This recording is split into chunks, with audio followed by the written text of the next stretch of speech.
आज हम पढ़ेंगे दी लास्ट लेसन। उसमें हमें पढ़ेंगे कि इसमें जैसे फ्रेंच का लास्ट लेसन कैसे है, ऑथर का लास्ट लेसन। इसमें इन्होंने लिखा है, अल्फोंस दत्त ने लिखा है। कब लिखा था? 1840 में इनका जन्म हुआ था, 1897 में इनकी मृत्यु हुई थी। Was a French novelist, A short story writer. ये एक मतलब फ्रेंच यानी कि उपन्यास लिखते थे फ्रेंच के, और शॉर्ट स्टोरी राइटर और छोटी सी कहानियाँ भी लिखते थे। The last lesson is set in the days of फ्रांसको-पर्शियन वार। इन्होंने जब फ्रांस वार का आखिरी युद्ध हो रहा था 1870 से 71 में, in which France was defeat by Prussia, जब पर्सिया से फ्रांस डिफीट हुआ था, हार गया था, बाय बिस्मार्क बिस्मार्क से। Prussia then consisted of what now are the nation of Germany, जिसमें जर्मनी उनका नेशन था पर्सिया का, Poland and part of Australia, जो कि पोलैंड था वो ऑस्ट्रिया का पार्ट था। In this story the French district the Alsace and Lorraine. इस स्टोरी में, इस कहानी में यह बताया गया कि एलास और Lorraine has passed into Persian hand, जो कि पर्सियन हैंड में दे दिया गया। Read the story to find out that effect to the life at school. हमें कहानी को पढ़ना है और हमें पता करना है कि इसमें हमारे बारे में कौन सी नोटिस पता करती है। Notice these expression in the text infer their meaning from the context. मतलब इसे हमें इस जो 6 वर्ड हैं, इन सभी को नोटिस करना है कि इस चैप्टर में ये 6 वर्ड जो हैं वो कहाँ है। ये 6 वर्ड जो हैं ये वेरी इंपॉर्टेंट है, नोट कर लीजिएगा। अब फर्स्ट हम कहानी को शुरू करते हैं। I started from school very late. हम स्कूल जाना बहुत ही देर में शुरू किए। दैट मॉर्निंग, उस सुबह, was in great dread and of scolding, जो कि हमारे लिए बहुत ही खतरनाक और बेहद भयानक था। स्पेशली बिकॉज, खास तौर से हमारे लिए, M Hemal had said, M Hamel ने कहा था, that he would question us on participle, जो कि वह हमसे क्वेश्चन पूछेंगे। पार्टिसिपल मतलब जो कि ग्रामर में होता है, participle chapter. And I did not know the first word about them, और मैं उसके बारे में एक शब्द यानी कि एक अक्षर भी नहीं जानता हूँ, मतलब मुझे कुछ पता नहीं है। For a moment I thought, फिर कुछ क्षण में मैंने सोचा। I thought of running away and spending the day out of door, मैंने सोचा कि मुझे अब समय को बिना खर्च किए दरवाजे से निकलना चाहिए। It was so warm so bright, यहाँ पर बहुत गर्मी है और बहुत ही शानदार था। The bird were chirping at the edge of the wood, जो कि चिड़िया थी वो चहचहा रही थी लकड़ियों के पेड़ों की लकड़ियों पर बैठकर। And in the open field, और खुले मैदान में, back of the Shaw mill the Persian soldier were drilling, जो कि ओपन फील्ड था, वहाँ सॉ मिल के पीछे पर्शियन सोल्जर रहते थे, वो कुछ ड्रिलिंग कर रहे थे यानी कि कुछ बना रहे थे लकड़ी के बुरादे से। It was all much more tempting than the rule for participle, या बहुत ही समझने लायक था। Than the rule of for participle, जो कि पार्टिसिपल का रूल होता था उसी प्रकार। But I had the strength to resist, लेकिन मेरे अंदर उतनी ताकत नहीं थी कि मैं उसे सह सकूं। And hurried off to school, और मैं जल्दी जल्दी स्कूल को जाने लगा। When I passed the town hall, जब मैं कस्बे को पार किया, there was a crowd in front of the bulletin board, bulletin board के सामने बहुत ही शोर मचा हुआ था। For the last 2 years, all our bad news had come, पिछले लगभग 2 सालों से, बुलेटिन बोर्ड मतलब जो हो जाएगा हमारा जितनी खबर छपती है वहाँ पर, पिछले 2 सालों से बहुत ही खराब न्यूज आ रही थी, जैसे कि the lost battle, the draft, the order of commanding officer, ये सभी जो है न्यूज थी। And I thought to myself, मैंने अपने बारे में सोचा, माई सेल्फ विदाउट स्टॉपिंग, बिना रुके, what can be the matter, इस समय मामला क्या है, माजरा क्या है। अब आगे बढ़ते हैं सेकेंड पेज पे। Then as I hurried by a fast, और मैं तुरंत जल्दी जल्दी चलने लगा। आई कुड गो, और जा रहा था। The blacksmith Wachter who was there, जो ब्लैक स्मिथ वास्टर था, या किसी का नाम है blacksmith Wachter, who was there, वो वहाँ पर थे। With his apprentice reading the bulletin board, with his apprentice, apprentice मतलब जो कि जो कि बड़े लोग रखे रहते हैं एक आदमी को पढ़ने के लिए या फिर लिखने के लिए, वही है apprentice. Reading the bulletin board, वह बुलेटिन बोर्ड को पढ़ रहा था। कॉल्ड आफ्टर मी, उसके बाद मुझे बुलाया। Do not go so fast बब, तुम इतनी तेज मत जाओ बब। बब मीन्स यहाँ पर क्या लिया गया है, बच्चे से। तुम इतनी तेज मत जाओ बच्चे। You will get your school in plenty of time, तुम अपने स्कूल में अपने निश्चित समय पर पहुंच जाओगे। I thought he was making fun of me, मैंने सोचा वह मुझसे मजाक कर रहा है। And reached M Hamel a little garden all out of breath, और जब मैं एम हेमल के गार्डन में पहुंचा तो खूब तेज से सांस लिया। यूजुअली व्हेन स्कूल बिगन, जब स्कूल शुरू होना हुआ, देयर वाज ए ग्रेट बस्टल, बहुत ही अचंभित करने वाली बात थी। Which could be heard out in the street, जो कि उन्होंने रोड पर देखा था, दी रोड से देख रहे थे। The opening and closing of desk, ये भी सुनाई नहीं दे रहा था। मतलब जब स्कूल खुलता है तो ओपनिंग और क्लोजिंग की डेस्क की मतलब किताबें जो खुलती हैं वो उन्हें सुनाई नहीं दे रहा थी। लेसन रिपीटेड इन यूनिसन, जो लेसन रिपीट किया जाता है यानी कि पाठ जो रिपीट किया जाता था बच्चों के द्वारा, उसकी भी कोई आवाज़ नहीं थी। वेरी लाउड, बहुत तेजी से जो लोग रिपीट करते थे। With our hand over our eyes to understand better, हमने पूरा कान लगाकर उसे सुनने की कोशिश किया कि क्या हो रहा है, लेकिन कुछ सुनाई नहीं दिया। And then the teacher great rule rapping on the table, और देख फिर एक चीज़ का सुनाई दिया कि जो टीचर थे, अध्यापक जो थे, उन्होंने एक बड़ी सी डंडी लेकर टेबल पर पटके। But now it was also still, सब कुछ शांत था। I had counted on the commotion to get to my desk without being seen, मैंने बिना कुछ पूछे बिना कुछ समझे अपनी सीट के बारे में देखा तो वह खाली था। बट ऑफ कोर्स, लेकिन कुछ हुआ नहीं। द डेट एवरीथिंग, सब कुछ had to the quiet as Sunday morning, सब कुछ इस तरह लग रहा था जैसे कि रविवार का दिन हो।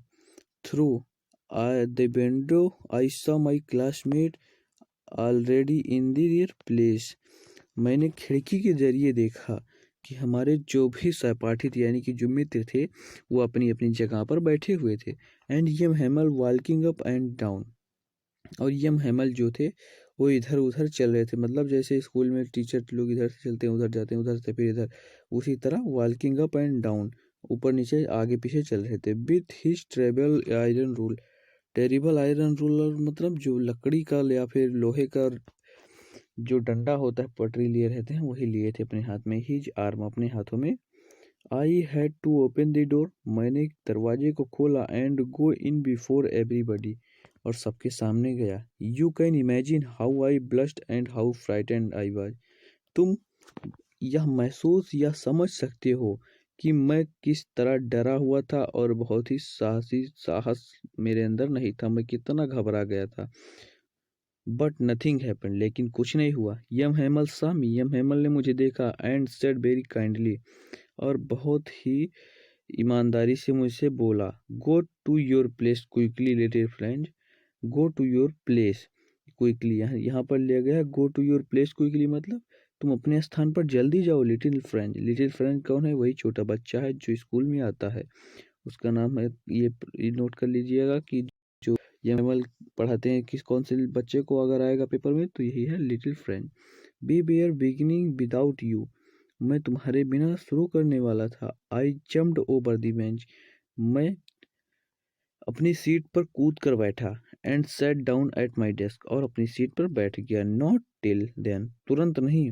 When I got a little over my fright, जब मैं थोड़ी देर में देखा। Did I see that our teacher, मैंने अपने अध्यापक को देखा। Had on his beautiful green coat, जो कि वह अपने बहुत ही सुंदर कोट में थे। हिज फ्रिलेड, जो कि वह पूरी तरह से भरा हुआ था।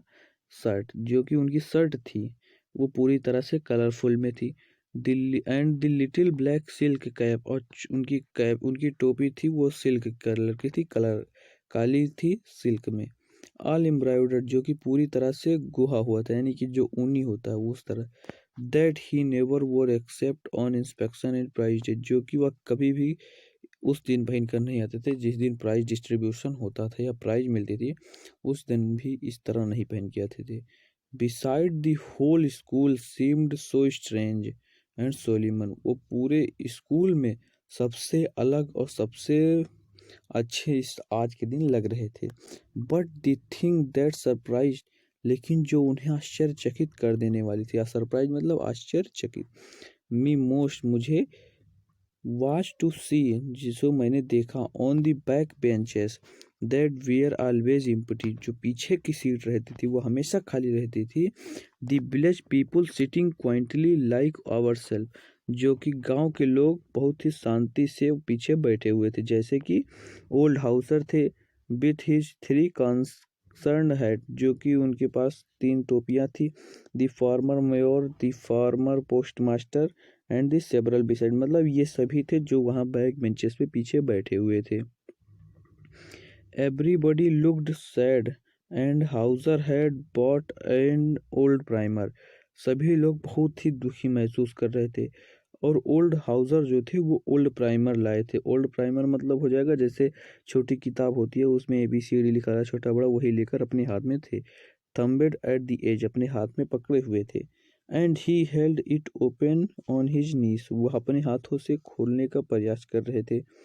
With his great spectacles like across the page, जो कि वह पेज मुड़ गया था इसलिए वो अपने नाखूनों से निकाल रहे थे, खोल रहे थे पेज को, यानी कि पलट रहे थे। While I was wondering about it all, जब हमें इसके बारे में पता चला, M Hamel mounted his hair, M Hamel अपने चेयर से उठे। And in the same grave and gentle tone, और बहुत ही साहसी से अपने जेंटल टोन यानी कि अपने धुन में, which he had use to me, जो उन्होंने मेरे लिए कहा, my children this is the last lesson, ये लास्ट पार्ट है यानी कि लास्ट चैप्टर है। आई शैल गिव यू, जो मैं तो आपको बताऊंगा। The order has come from Berlin to teach only German, Berlin से ऑर्डर आया है कि जर्मन के स्कूलों में अलाश जर्मन बोली बताई जाएगी, अलाश एंड लॉरिन के स्कूलों में, जैसे कि अलाश और लॉरिन जो है वो डिस्ट्रिक्ट का नाम है वहाँ के जर्मन का। To new master come tomorrow, जो कि नए टीचर हैं वो कल आएंगे। This is your last French lesson, ये तुम्हारा लास्ट फ्रेंच लेसन है। इसमें ये भी पूछा जा सकता है कि हमारे पाठ का नाम लास्ट लेसन क्यों रखा गया है, तो उसमें यही बताना जाएगा, यही लाइन पूरी बता दीजिएगा। There was a last French lesson, ये हमारा लास्ट फ्रेंच लेसन था। I want you to be very attentive, मैं चाहता हूँ कि तुम लोग बहुत ही ध्यान से इसे देखो।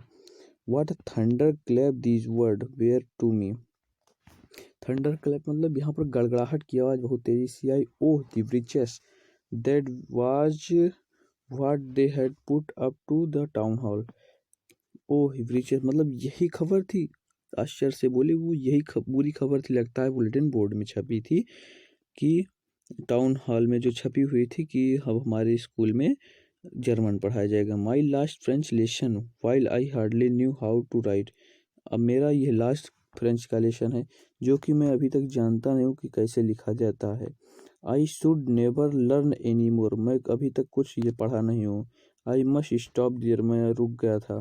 Then oh how sorry I was for not learning my lesson, लेकिन अरे मैं कैसे क्षमा मांगूँ कि यह मेरा आखिरी पार्ट है। फॉर सीकिंग बर्ड, चिड़ियों को देखते हुए, एग्स अंडे को, और गोइंग स्लाइडिंग ऑन दी सार, यानी कि सार जो है वो एक मतलब नदी के किनारे होता है, वहाँ पर सब कुछ मौज करते हुए। माई बुक्स, हम सब भूल गए थे, बहुत खेले पढ़े लेकिन पढ़े नहीं।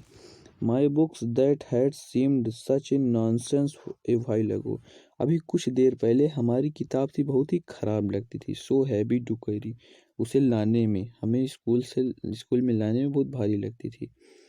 माई grammar and my history are saint very old friend, लेकिन मेरे जो ग्रामर और हिस्ट्री की किताब थी और मेरी ओल्ड फ्रेंड नाउ अब हो गई थी जैसे। That I could not give up, अब मैं उसे देना नहीं चाहता था।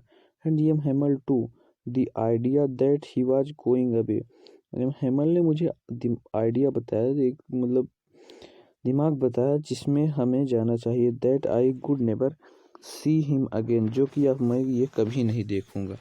Made me forgot all about his ruler, ये समझ गया कि मैं अब इनके डंडे के बारे में कभी भी याद नहीं कर पाऊंगा। And how cranky he is, अब यह कैसे होगा। अब आगे की कहानी आप अगले पार्ट में पढ़िएगा। बस आज के लिए इतना ही। धन्यवाद।